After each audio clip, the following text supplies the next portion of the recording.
বাংলাদেশের পরিস্থিতি মোটেই সুবিধের নয়, যাকে বলে অরাজক পরিস্থিতি। ইউনূস সরকার ক্ষমতায় আসার পর থেকে ভারত বিদ্বেষী মন্তব্য দিন দিন বাড়ছে। একেই বাংলাদেশের পরিস্থিতি ভালো নয়। শেখ হাসিনা বাংলাদেশ ছাড়ার পর থেকে দিকে দিকে অশান্তির ঘটনা সামনে আসছে, আর তা কিছুতেই সামাল দিতে পারছেন না মোহাম্মদ ইউনূস। আর ভারতের সঙ্গে শত্রুতা করার জেরে ভারতের সাহায্য থেকে বঞ্চিত হতে হচ্ছে বাংলাদেশবাসীকে। কাজেই সব দিক থেকেই মহা বিপদের মধ্যে বাংলাদেশের নাগরিক। এমনিতেই বর্তমানে বাংলাদেশের আর্থিক পরিস্থিতি খুবই খারাপ, তার উপর আবার জাতিসংঘের পক্ষ থেকে রোহিঙ্গাদের জন্য খাবারের যে বরাদ্দ তা কমিয়ে অর্ধেক করে দেওয়া হয়েছে। আর বাংলাদেশে খাবারের জন্য এমনিতেই হাহাকার অবস্থা, তার উপর বর্তমানে বাংলাদেশের মধ্যে 15 লক্ষ রোহিঙ্গা রয়েছে, নিজেরাই খেতে পাচ্ছে না, রোহিঙ্গাদের কি খাওয়াবে? এই অবস্থার মধ্যে জাতিসংঘের কাছে নিজেদের বেহাল অবস্থার কথা বললেন বাংলাদেশের অন্তর্বর্তীকালীন সরকারের প্রধান উপদেষ্টা ডক্টর মোহাম্মদ ইউনূস। জাতিসংঘের মহাসচিব আন্তোনিও গুতেরেস বাংলাদেশ সফরে যান। 14 মার্চ শুক্রবার সকালে জাতিসংঘর মহাসচিব প্রধান উপদেষ্টার সঙ্গে বৈঠক করতে তার কার্যালয়ে যান। প্রধান উপদেষ্টা মোহাম্মদ ইউনূসের সঙ্গে তার কার্যালয়ে সাক্ষাৎ করেন জাতিসংঘ মহাসচিব আন্তোনিও গুতেরেস। সেখানে তিনি দীর্ঘক্ষণ ধরে বৈঠক সারেন। এরপরে কক্সবাজারে রোহিঙ্গা ক্যাম্প পরিদর্শন শেষে প্রধান উপদেষ্টা ও জাতিসংঘের মহাসচিব আন্তোনিও গুতেরেস এবং প্রায় 1 লাখ রোহিঙ্গা শরণার্থীর সঙ্গে দেখা করার যে কর্মসূচি, সেই কর্মসূচি তারা নেন। এর আগে 2018 সালে বাংলাদেশ সফরে এসেছিলেন জাতিসংঘের মহাসচিব গুতেরেস। অন্তর্বর্তীকালীন সরকারের প্রধান উপদেষ্টা ডক্টর মোহাম্মদ ইউনূসের আমন্ত্রণে 4 দিনের সফরে 13 মার্চ বৃহস্পতিবার বিকেলে ঢাকায় যান জাতিসংঘের মহাসচিব আন্তোনিও গুতেরেস।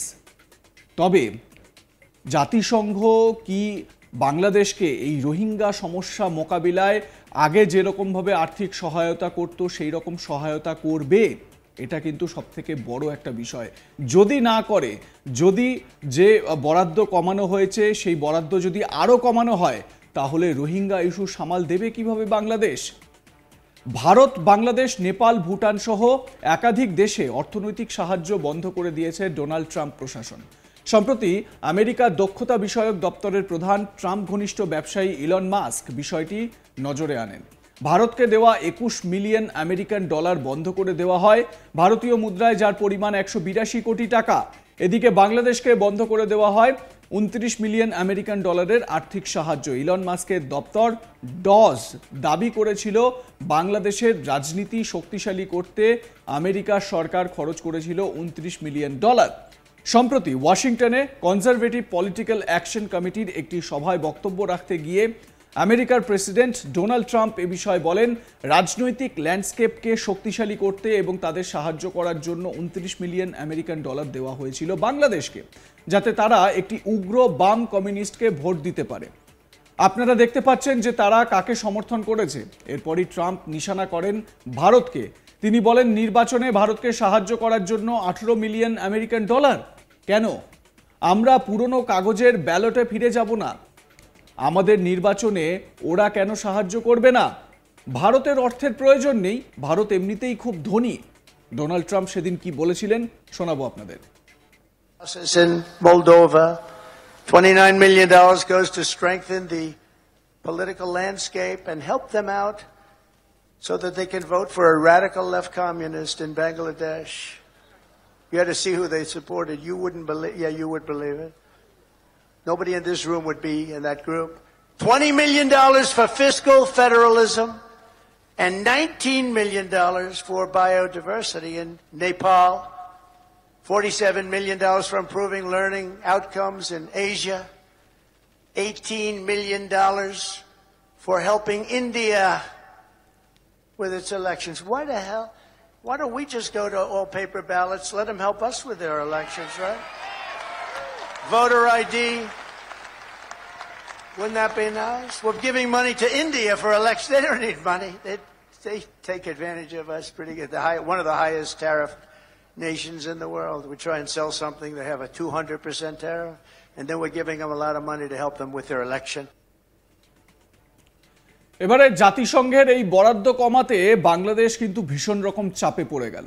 এবারে দেখুন, এই রোহিঙ্গা সমস্যা বাংলাদেশ মোকাবিলা করতে পারবে কিনা সেটা যেরকম একটা বড় প্রশ্ন, যদি মোকাবিলা করতে না পারে, যদি অবস্থা আরও খারাপ হয়, সেই রোহিঙ্গা সমস্যা কিন্তু ভারতের জন্য একটা বড় সমস্যার কারণ হয়ে দাঁড়াতে পারে। তার কারণ এই রোহিঙ্গারাই অনুপ্রবেশ করছে, ভারতে ঢুকছে এবং ভারতের যে স্থিতাবস্থা সেই স্থিতাবস্থাকে নষ্ট করার চেষ্টা করছে, যেটা খুব স্বাভাবিক একটা প্রক্রিয়া বা স্বাভাবিক একটা পদ্ধতি।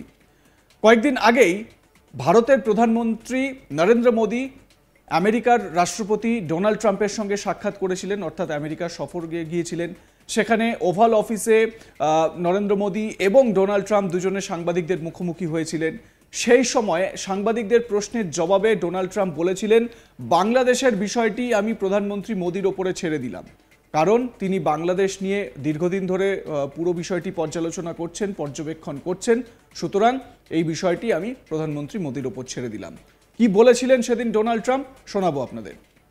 Mr. President, what you would like to say about the Bangladesh issue, because we saw and it is evident that how the deep state of United States was involved to regime change during the Biden administration, and then Muhammad Yunus made Junior Soros also.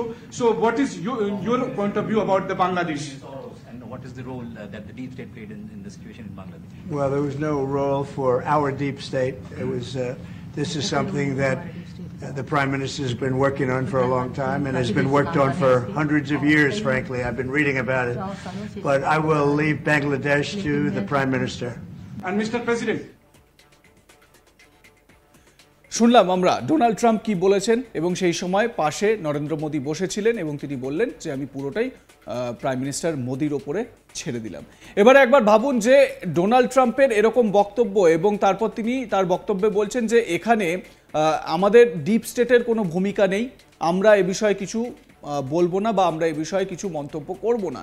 কিন্তু সমস্যা হচ্ছে Donald Trump আসার পরপরই USAID Bangladesh বন্ধ করা হয়েছে। $29 million, ভাবতে পারছেন?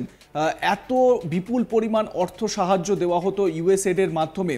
এবং বলে রাখি, এই অর্থ সাহায্য বা আর্থিক সহায়তা কিন্তু করা হয়েছিল যখন জো বাইডেন প্রেসিডেন্ট ছিলেন। সেই সময় বাইডেনের শাসনকালে এই টাকাটা বাংলাদেশের কাছে এসেছিল। যদিও সে সময় এই ইউএসএড বাংলাদেশ বন্ধ হওয়ার পরপর মোহাম্মদ ইউনুসের যারা উপদেষ্টারা রয়েছেন তারা সংবাদ মাধ্যমে বলতে শুরু করেছিলেন যে রোহিঙ্গা সমস্যা মোকাবিলা করার জন্য যে এড আমেরিকার তরফ থেকে পাওয়া যায় সেটা কোনো রকমভাবে বন্ধ হচ্ছে না। সত্যি কি তাই? যখন বলা হচ্ছে যে ইউএসএডের কোনো টাকা পয়সাই বাংলাদেশকে দেওয়া হবে না, তার মানে তো আলাদা করে রোহিঙ্গা সমস্যা মোকাবিলার কথা তো কিছু স্পেসিফিক করা হয়নি, অর্থাৎ সার্বিকভাবে অর্থ সাহায্য বন্ধ করা হয়েছে। এবার জাতিসংঘের এই বরাদ্দ কমানোয় বাংলাদেশের মাথায় হাত, রোহিঙ্গা সমস্যা কিভাবে মোকাবিলা করবে। আপনাদের এ বিষয়ে মতামত কি জানাতে ভুলবেন না। দেখতে থাকুন আজ তাক বাংলা, সাবস্ক্রাইব করুন আমাদের ইউটিউব চ্যানেলটি, বেল আইকন প্রেস করুন নোটিফিকেশন পেতে।